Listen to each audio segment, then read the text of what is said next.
Assalamualaikum warahmatullahi wabarakatuh. Perkenalkan, nama saya Novi Ramadhani dari Pendidikan Guru Sekolah Dasar. Hari ini saya akan mereview sebuah jurnal, yaitu penggunaan metode demonstrasi dan media nyata untuk meningkatkan hasil belajar IPA tentang struktur akar pada siswa kelas 5 SD Negeri 11 Tebak-Karai, Kabupaten Kepahyang. Sebelum memasuki identitas jurnal, saya memaparkan mengenai rasionalisasi pentingnya CJR dan tujuan penulisan CJR. Yang pertama, untuk memenuhi tugas mata kuliah pendidikan IPA. Yang kedua, menambahkan pengetahuan mahasiswa dalam memilih artikel atau jurnal yang layak dijadikan sebagai referensi. Selanjutnya, meningkatkan kemampuan mahasiswa dalam meringkas, menganalisa, dan membandingkan serta mengkritik sebuah artikel dan memperkuat pemahaman pembaca terhadap pendidikan IPA di sekolah dasar. Terakhir, manfaat CJR, yaitu sebagai rujukan bagaimana untuk menyempurnakan sebuah jurnal dan mencari sumber bacaan yang relevan. Yang kedua, membuat saya sebagai penulis dan mahasiswa lebih terasa dalam mengkritisi sebuah jurnal. Ketiga, untuk menambah pengetahuan tentang pendidikan IPA di sekolah dasar, khususnya di kelas tinggi. Dan yang terakhir, menjadi bahan evaluasi dalam pembuatan suatu jurnal di penerbitan berikutnya. Selanjutnya, identitas jurnal. Di dalam identitas jurnal terdapat judul artikel, yaitu penggunaan metode demonstrasi dan media nyata untuk meningkatkan hasil belajar IPA tentang struktur akar pada siswa kelas 4 SD Negeri 11 Tebak-Karai, Kabupaten Kepahyang. Lalu, nama jurnal, yaitu Jurnal Ilmiah Pendidikan Guru Sekolah Dasar. Edisi terbit tahun 2017, pengarang artikel Emmy Susianti, penerbit PGSD FKIP Universitas Bengkulu, kota terbit Bengkulu, nomor ISSN 1693857 dengan alamat situs http://ejournal.unip.ac.id. Setelah membuat identitas jurnal, selanjutnya membuat ringkasan isi artikel. Di sini saya memasuki pendahuluan yang dapat kita baca secara bersama-sama.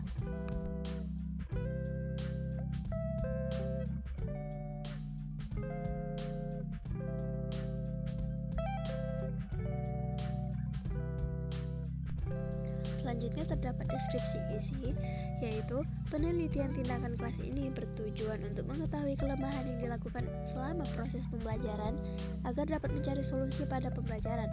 Subjek penelitian adalah siswa kelas 4 SDN 11 Tebak-Karai yang berjumlah 13 orang, maksud saya 11 siswa, yang terdiri dari 3 siswa perempuan dan 8 laki-laki.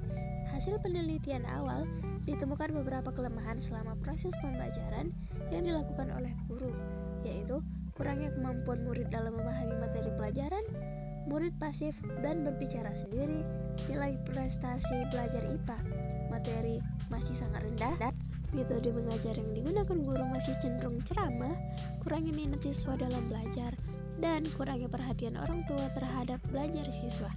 Dari keadaan tersebut, guru mencoba menerapkan metode demonstrasi dan menggunakan media nyata dan membawa siswa ke dalam dunia nyata.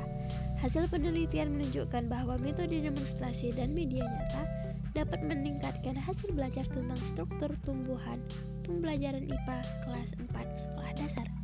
Dan yang terakhir, ada hasil.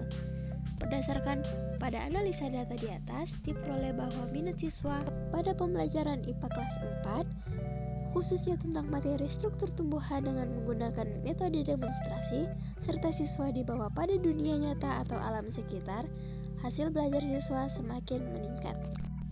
Setelah itu, terdapat pembahasan.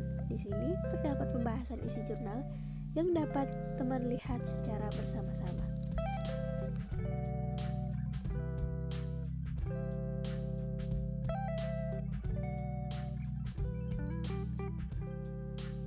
Adapun di sini terdapat kelebihan dan kekurangan dari isi artikel. Adapun kelebihan dari artikel ini ialah cakupan ruang lingkup artikel tersebut cukup luas dan membantu pembaca menambah referensi dari beberapa materi yang pembaca tidak ketahui. Kemudian, data yang disajikan juga lengkap, terdapat metode penelitian, hasil penelitian, dan sebagainya, sehingga pembaca mudah memahaminya. Dan terdapat kekurangan pada jurnal ini adalah, dalam jurnal ini, sebagian abstrak dari artikel Yang saya review ada yang menggunakan bahasa Inggris dan ada yang menggunakan bahasa Indonesia saja. Ada baiknya penulis menyajikan abstrak secara lengkap dengan bahasa Indonesia maupun bahasa Inggris, ataupun hanya menggunakan abstrak dengan satu bahasa saja. Setelah membahas kekurangan dan kelebihan artikel, maka CGR saya tutup dengan kesimpulan dan rekomendasi.